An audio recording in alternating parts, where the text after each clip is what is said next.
And hello, folks. This is Susie Q, and this is probably going to be my last edition of Conversations with the Candidates. Ballots were received by some people today, and it was very exciting to finally get it. And so make sure you fill your ballot out and get it into the elections office, or just put it in the mail and it'll get there. And today I'm going to talk with Monica Tranel, who's running for the Public Service Commission. Hello. Hi, Monica. Hello, everyone. Hello, Sue. How are I you? just feel like I'm kind of talking to we haven't really known each other that long, but Well, we put a few miles on we put a few miles on the road together, Sue. Well, Definitely. one of the things we're referring to is the 550-mile bike ride. 554.2. Sorry. I mean, that's how many miles I rode. You drove way Yeah, more than that. like over 1,000. Oh, So man. that was crazy. It was crazy. So we should just add it up and call it a 1,500 miles. Yeah, exactly. We drove across half the country, practically. Well, I was out canvassing today, and Thank one of you. the doors I knocked on was a biker, Oh, nice. and we had a nice conversation. And when I was leaving, I saw his bike, and I said, "Oh, I just wanted to let you know that Monica did a 550." 54.2. 54.2 mile bike ride. 550 is our It just wasn't, I'm not rounding up. Right. She did this bike ride through her district, and I named off all the 7 counties, which I never used to be able to do, but now I can. And and all the things we learned. I know he was So really cool. impressed by that. And you know, bikers kind of stick Yeah. together. And, Yeah. so you just said we learned a lot on that trip. What was some of the biggest things that you learned? Oh, that's my timer. So Oh. you're done. 2 minutes and you're done. Well, it was just such a fantastic way to get out and meet folks. I mean, you were there, so it was just such a really great way to interact with people in their homes, in their towns, where they live, in their place, and really hear from them. So some of the things that were super interesting that I remember are, just kind of off the top of my head, like Lincoln is such an incredible, and it was such a beautiful county, and both Lincoln and Sanders County don't use natural gas for heating. So as we move through the energy transition, one of the things that Western Montana has going for it is it has always been using renewable energy. It's been using hydro for over 100 years. So the transition here is not anything new or different. So Well, I remember when you had me circle back and take the picture of the windmill, because you said. that was up by almost by the Canadian border Uh-huh. So and That's where you started, the Canadian border. started at the Canadian border and then went down all the way through and then You know those turkeys crossing the road? Oh, I do. Yeah, I know. But I remember Granite County. Do you remember Granite County, the oldest elementary school in Montana, and Powell County, one of the early phone lines from Drummond to Phillipsburg. Right. So isn't that interesting? And Ravalli County has 95% of Ravalli County is public lands. So really just so interesting finding things and being there. And then in Mineral County, the old Mullen Road, there's the stop there for where the Mullen Road was. Oh, right. That's where I was trying to find the statue, right? Right, yeah. And then going to the campground and talking to folks, and then meeting Betty Meyer, 97 years old, and talking about history, World War II vet, graduated from high school in 1843 and went into service, and has just been an incredible, just source of information about real history and how important elections are and how important it is to vote and participate in our democracy. Yeah. So, it's just, I continue to sort of glean information from that experience and the people we met, and all of the staying at Savage Lake at Pat McLeod's house. Well, that was so great. That first day that it was 105 degrees, and we got to the lake, and you just wanted to ride your bike right in. I barely got off my bike. I was so hot. Oh my gosh, that was crazy. Yeah, I think we took pictures of the mileage and the temperature, and they were right around the same. 103. Yeah. That was the hardest day. That was the hardest day. For you? I think the air conditioning was working in the car. I really shouldn't speak. Yeah, I really shouldn't say what was the hardest day, because you were the one that was riding the bike. But no, it was great, and I do have to say, just a shout out to Sue or everybody. Like, what an amazing person you are, and so committed to our democracy. Thank you so much. And we really, our volunteers are incredible, and you have worked so hard. I mean, you are living your beliefs every day, and really that's amazing. Election, it's just so important, and I'm just blessed to have the time to be able to do it.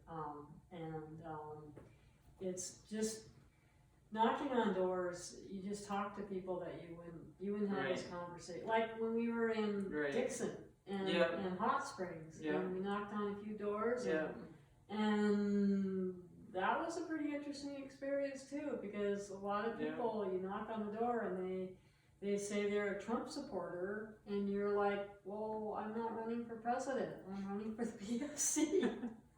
Right, and it is about building connections and understanding. I mean, I grew up in Montana, and being able to connect with people who love Montana, and I think one of the big takeaways for me from the bike ride was that everybody really loves our land and our place, and we all connect around that. I mean, people talk about being able to walk outside and see the mountains, and for me, growing up in eastern Montana, the sense of space and geography and how you're defined by the land, it's a really powerful thing. And so I really understand that, when people say they're just deeply, deeply connected to our land, and that's, something that brings us together as Montanans. So can you talk a little bit about why you decided to run for the Public Service Commission? Because I think that's really important for people to know. Yeah, so, and if you haven't heard my story, it's, my story is I decided to run, really, so the kind of the backstory is I had a client. I've done renewable energy development, and I had a client who was going to do a wind project here, and the day of the hearing to get that wind project a price from the commission was, I think it was November 9th is my memory. It was the day after the 2016 election. We walked in there, and there was just this sense of what's going on, what's happening, and we didn't even have the election results yet. It wasn't final, but the commissioners reduced the price for my client's project, and they said, we've had an election. And on that basis alone, they decided to cut the price for the wind project based on the election alone, which wasn't even, the results weren't even final. So I think that is what actually really planted the seed for me deciding to run. So just recently, in the last month, we've had a decision from the Montana Supreme Court overturning the commission's methodology for those projects. But we are now 4 years down the road. That project will never get built. And my client was killed very tragically within the last 4 years. So that's just part of why you can't have delay. I mean, no developer builds 4 years of litigation into their budget. That you can't do that.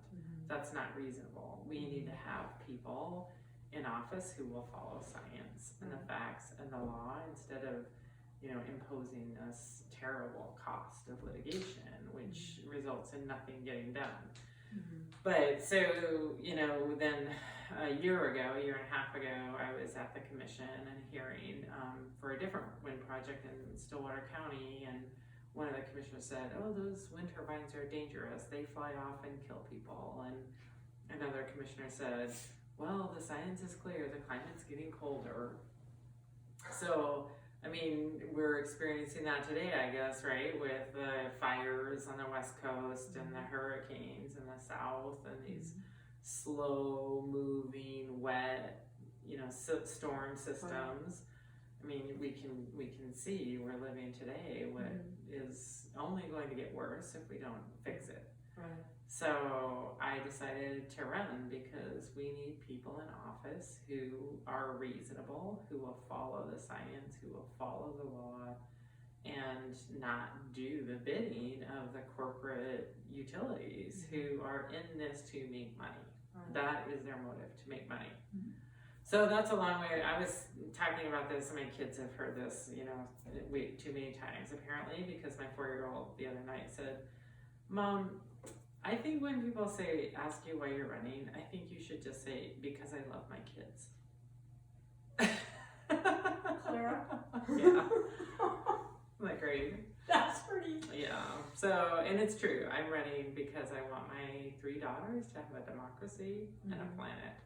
And I think both are on the line in this election. And I think we all have to be all hands on deck. There's no time for talking. We have to be out. We have to be knocking on doors if that feels safe, or whatever is safe, because that's number one, is safety. Right. Yeah. But meeting people in whatever way we can make that happen in today's environment, getting connected, reaching out, communicating, talking about what we have in common, our shared values, things that matter to all of us. I mean, whether you're a Democrat or a Republican, I want to fight for you to keep your rates low, and we need a voice who will stand up to the corporate monopolies. Right. I mean, that's the commission's job, is to be the entity that stands between you and the biggest corporations in the state, in the world. Right. Well, and when we were in Trout Creek, we visited with a huge Republican in that area, and we had a great conversation. You had a great conversation with him about the PSC, and he I love the sign that he put out for you. It's on his property. It says, "Hey, Monica Tranel." And I think he carries a lot of sway up in that part of the world and that part of the state, and that I'm hoping that'll be really good for you, because this district is very heavily gerrymandered for Republicans. We've had one Democrat elected since this district was created, and that was Gil Gucci in 2008. So and we haven't had a Democrat elected to the Public Service Commission since 2008. And in that period of time, your electric rates have gone up 20%. So we definitely need balance. I mean, Bob Brown has talked about that, the need for balance. He endorsed you, didn't he? Yeah. Who else have you been endorsed by Republicans? Well, you have to look at my website. But I've got a lot of endorsements that I'm really proud of. The Montana Conservation Voters have endorsed me, the AFL-CIO, the unions, and all the MFPE, and kind of all of the Emily's List and Carol's List, and then public service commissioners, previous ones so and Tester has endorsed me. So that's a good one. But I think the most important endorsements that I've gotten are from my family and my friends and my neighbors and the people that I've met in this district who have just been really lovely and talking about the importance of having people in government who will work for us and who know what they're doing. Right. Well, I know that when I'm out, I've been up to the Condon area, and I've been up to Frenchtown and 9 Mile, and it's just really cool to see Monica Trinnell signs everywhere. Yeah. Especially that Truth Matters one. Yeah, outside of Phillipsburg. Yeah. But it's, when I'm out knocking on doors and canvassing with my mask on, being really safe, I realize how running for office is just a huge undertaking. There's so many balls in the air, and there's so much. It's just really. I just have admiration for all the candidates because it's not easy. And I mean, you're an attorney, you're a mom, and a candidate, and huge busy life. And I don't know how a lot of people do it. Well, I keep telling people I'm never doing it again, and if I do it again, I'm not going to work full time and do it again. I mean, it's just really a challenge, and definitely I've had a lot of litigation going on, very active cases, which are pretty stressful. And last weekend I was going to take a day off and be with my sisters and my mom because we were having kind of a gathering for a couple of birthdays, and the night we started, something got filed, and I spent the entire weekend working on that, and so it's we got filed on a Friday night at 5 o'clock. 5:09. Yeah. So, but it was kind of one of those emergency things that you have to deal with, and that's part of being a lawyer. So, but I mean, So I think the best part about the election will be that after it, I'll only have one job. It will be one or the other. I won't be doing both anymore. So, what are some of the things that are going to be really big on the plate of the Public Service Commission when you win? Day one? Yeah. Yeah, so I think the most important thing walking in the door is to elevate the level of discourse and raise the professionalism and the integrity of the institution. Right. So to trying to look at systems and processes and to see where we can make those better. I mean, to me, that's looking at kind of the infrastructure of it, just saying we need to make this at a higher level. Because there's 5 commissioners, right? Right. Okay. Right. And so Tom Woods is running in the Bozeman area, and crossing fingers that you and he can get on. Well, no matter what the outcome is, we all have to work together. Right. I mean, and that's just, for me, the lesson really from rowing and 2 Olympics and in an 8, it's just, you have to work together if you want to win. Yeah. If you want to get the job done, you've got to work together. You have to figure out what that looks like. Yeah. Even if you're not all necessarily getting along at a specific point in time, you have to have enough respect and just understanding that we all want the same thing. And I think at the commission, we have to start by defining what that is. And I think having a fair, open, transparent process, doing the job as professionals, really committed to the right outcome. I think it's, those are the things that are the most important. But, we've talked a lot about energy on this path to election, and those are important issues. But some other things that are on the horizon that are important are, for example, the National Suicide Hotline is being deployed in the next year. I think they're rolling that out next year, 90 day. And that's a really important thing, especially for Montana, which has a very high suicide rate. So how that will work, so that will, as I understand it, require carriers to go to 10-digit dialing rather than, when we just call each other, we don't use the area code, right? And most of our embedded contacts don't have the area code. So to go to 10-digit dialing will be, it can be a little blip, or it could be, Is that why you should have in your contacts the area code? part of it. But anyway, I think it's something that is manageable, and I'm sure the carriers will manage it, and it won't be that big of a deal, and maybe it won't have any impact on the end user. But that is something where the commission can play an educational role and talk about, here's what's happening, this is what's coming out, and be a source of reliable information for the public. And if we don't trust our government institutions and we don't know if they're telling us accurate information, then we can't turn to them as a source of, how to make this thing happen. So I think that it's really important that the commission is effective and reliable and trustworthy, and so that when things happen, that we're really just serving an education role, which the commission can do, that it's effective in that role. So, I mean, we'll wear a lot of different hats given whatever this specific issue is. But yeah, so.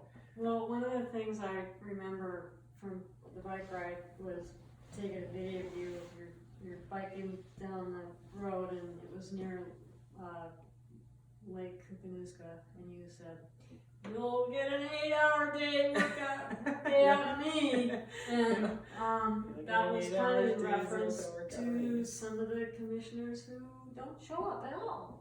And so I thought that was great. Well, I mean, we, when I was growing up in eastern Montana, we spent the summer stacking hay, and we started at 6 in the morning, and we worked all day long and it was hot. Those were some long, hard, hot days. And, putting up fence, and those are the kinds of things that, that's just ingrained. That's how I come at life. And so I think it creates a strong work ethic, which is something I can attest to, because there were some times when I wanted to say, Monica, hop in the car, it's okay. It's okay. It's not a competition. But you're like, nope. And I'm like, okay. It's not about the competition, it's about doing what you say you're going to do, and it's about getting the job done the right way. And so, if you're going to do a job, then do it right. Do it right. Yeah, that's what my mom used to say. I mean, we cleaned our house every Saturday morning, we all did it, and she said, if a job's worth doing, it's worth doing well. Yeah. So, I mean. Well, I think that's probably a pretty good spot to end on. If you're going to do your job right, do it right and do it well. Yeah, you're going to do a job, do it well. Right. Yeah. And ballots are out. Yay, so we got ours today, and I filled it out. And so as soon as you fill your ballot out, get it in the mail or take it to the elections office. You'll fall off all the lists. You won't get any more phone calls. And hey Fred, cameraman, I need you to shut off the interview. Oh, my bad.